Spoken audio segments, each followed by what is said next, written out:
예, 제가 질의를 할 텐데 우리 국민의힘 의원님 저한테는 소리 지르지 말아 주십시오. 예. 후보자님 반갑습니다. 예, 대한민국 헌법 1조 알고 계시죠? 네, 예, 이재명 정부는 빛의 혁명으로 국민들이 민주주의를 지켜주신 그 덕분에 세워졌습니다. 동의하십니까? 네. 예, 12.3 비상계엄을 거쳤어요. 제가 후보자님 과거 발언들을 좀 한번 살펴보니 후보자님의 과거가 후보자님의 지금 현재를 구하지는 못할 것 같아요. 처절한 반성이 좀 필요한 것 같습니다. 예, 후보자님이 이렇게 좀 언급을 하셨어요. 비상계엄은 대통령 고도의 정치행위로 헌법 법률 위반이 아니다. 이진관 판사 법정 선고 판결문 보셨어요? 네, 사실 네, 헌재 12.3 탄핵 판결문을 보고 제가 많은 생각을 했고 저의 잘못된 생각들을 그때 알게 됐습니다. 네, 그 23년 받았어요.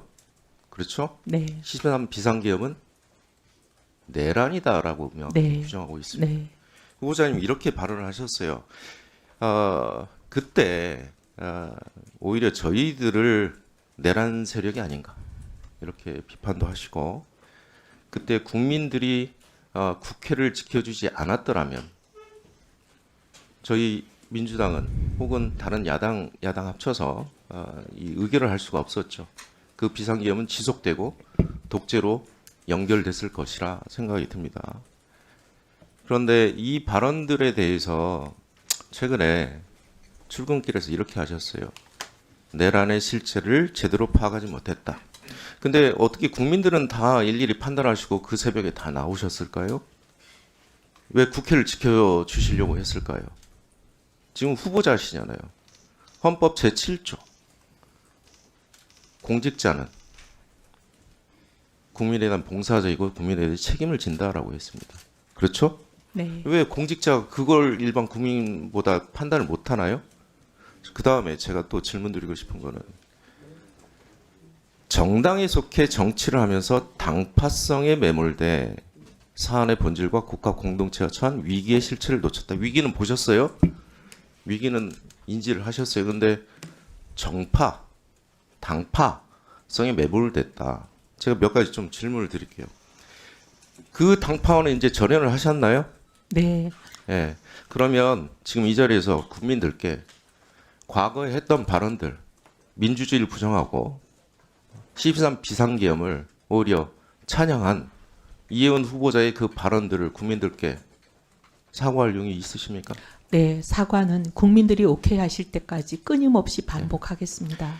두 번째 질문 좀 할게요. 그 당파성이 매몰됐다라는 말씀을 이제 하셨는데 제가 최근에 윤석열 체포방해 혐의로 5년 받았어요. 45분의 국민의힘 의원님들이 그 체포방해를 오히려 동조하려고 가셨어요. 그 당파성 여전히 그 당파는 그 당파성을 여전히 유지하고 있나요? 이혜원 후보자가 보시기엔 어떻습니까? 진정으로 이혜원 후보자가 지금 사과하신 것처럼 그런 사과를 했다고 보시나요? 아직은 아직은 아니죠. 저도 들어보지 못했으니까. 그 다음에 한덕수 이진관 판사 판결문을 보면은요 중요한 거 몇 가지가 있습니다. 12.3 비상계엄은 내란이다. 네, 예, 그걸 규정해 주셨고요. 네, 두 번째는 한덕수가 집합범 중에 하나 공범 내란 중요 임무 종사자다. 해서 23년 15년 구형을 했는데 23년 선고를 받았어요. 그만큼 이 내란에 대해서 사법부가 정말 진중하게 판단을 했다. 그런데 아직도 그 한덕수 그때 탄핵 때나 한덕수 판결 이후에 국민의힘에서 혹시 그 당파에 의해서 사과를 사과를 한 적을 보신 적 있으십니까? 저는 못 봤는데 했는지는 제가 잘 모르겠습니다. 제가 본 적은 없습니다. 네. 그러면 이혜원 후보자가 말하는 그 당파성, 정파성에 매몰됐다. 근데 그 정파는 아직 변화되지 않았다라는 것을 인정하신가요? 저는 그렇게 보고 있습니다. 네. 그런데 이혜원 후보자는 그 당파, 정파에서 벗어났다. 이런 말씀을 주시는 거죠? 네, 네. 알겠습니다. 그다음 제가 불법 청약에 대해서 여기도 후보자님의 문제가 좀 있습니다. 제가 이 사건을 쭉 보면서요. 뭐 장남의 신용카드 자료니 무슨 교통카드니 출입 기록이니 이런 거를 굳이 안 봐도 대단히 큰 의혹들이 좀 있는 것 같아요. 왜냐하면 파악 가능한 자료들이 좀 있으니까요. 지금 이 시세 차익이 얻어진 건 사실이에요. 그렇죠? 네. 네. 그런데 이 청약에 대해서 로또 청약이다. 일반 국민들은 이렇게 보고 계셔요. 그런데 문제는 과정과 과정의 공정이에요. 자, 그 다음 한번 볼까요? 지금 부양가족 수가 문제였어요. 제가 보기에는 무주택 기간하고 입주자 저축 가입 기간하고 이건 다 만점을 받으셨으니까요. 부양가족을 어떻게든 고점으로 유지를 해야 청약 당첨이 가능해요. 제가 보니까. 그런데 이게 세대라는 게 이제 실질적으로 주거와 생계를 같이 하는 가구를 의미하는데 보면 전세권을 이미 설정하셨어요. 예를 들면 보통의 일반 서민들은 입주하고 그다음에 확정일자 받아요. 그러면 대항력이 생기니까 굳이 그럴 필요가 없어요. 하지 않는 일입니다. 근데 전세권을 미리 설정했다는 것은 의도가 있는 거예요. 전입신고에 대한 하지 않겠다는 의도가 있는 겁니다. 왜? 생계를 계속 같이 해야 되는 가구가 있어야 되기 때문에 청약에 들어갈 수 있는 거죠.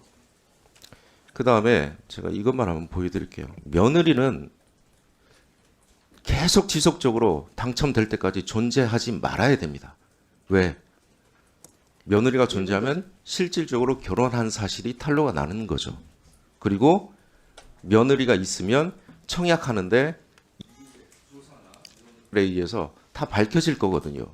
그렇기 때문에 며느리가 존재하면 안 돼요. 이 과정에서. 며느리가 다행히도 에너지 캐시백을 신청을 했어요. 그래서 이 가구만 독특하게 전력 사용량이 나왔어요.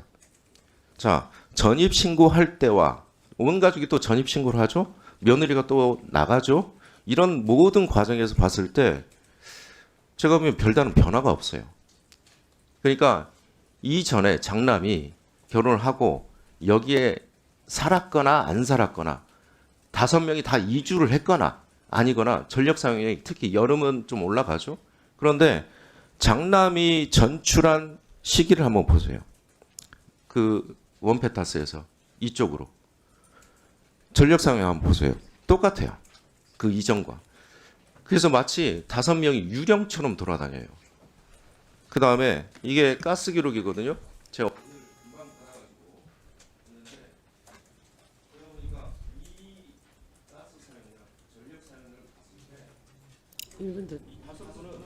여기에 존재하지 않았어요.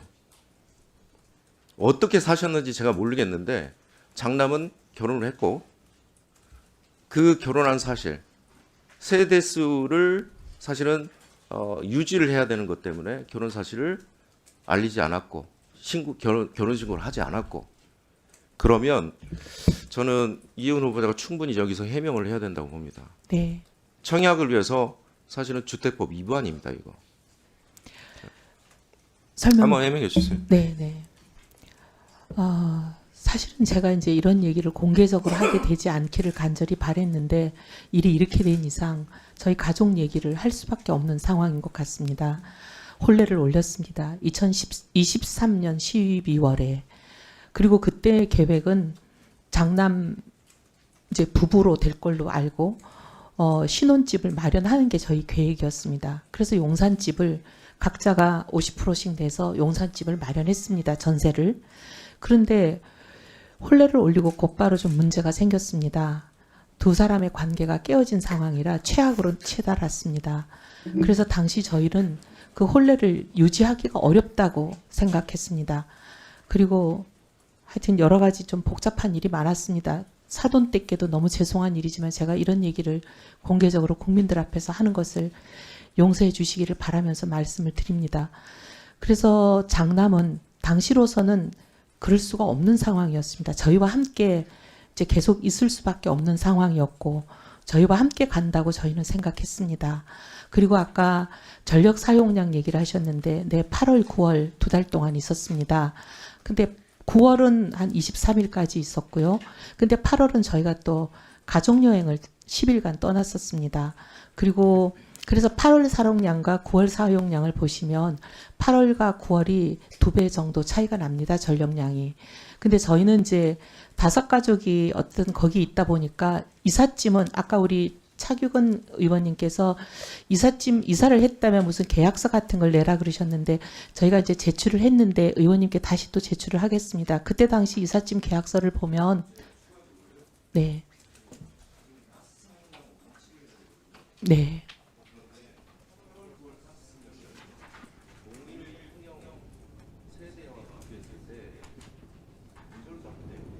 사실 저희는 식사를 거기서 하지는 않았습니다. 왜냐하면 뭐 가재도구를 가지고 많이 갈 수 없는 상황이었습니다.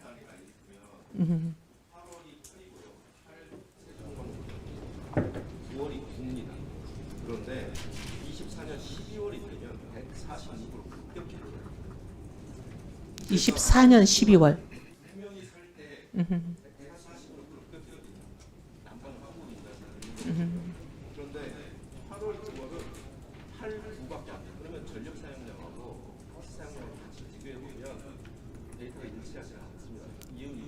이혜훈 후보자 주장을 제가 그 가설을 받아들인다고 하더라고요. 네. 탄핵됩니다. 아, 근데 가스는 여름에는 의원님 잘 사용하지 않습니다. 네, 네. 근데 저희는 9월에 예. 네. 의원님 저희는 9월에 그 용산을 떠난 걸로 말씀드리겠습니다. 그래서 8월, 9월밖에는 저희가 거기 있지 않았습니다.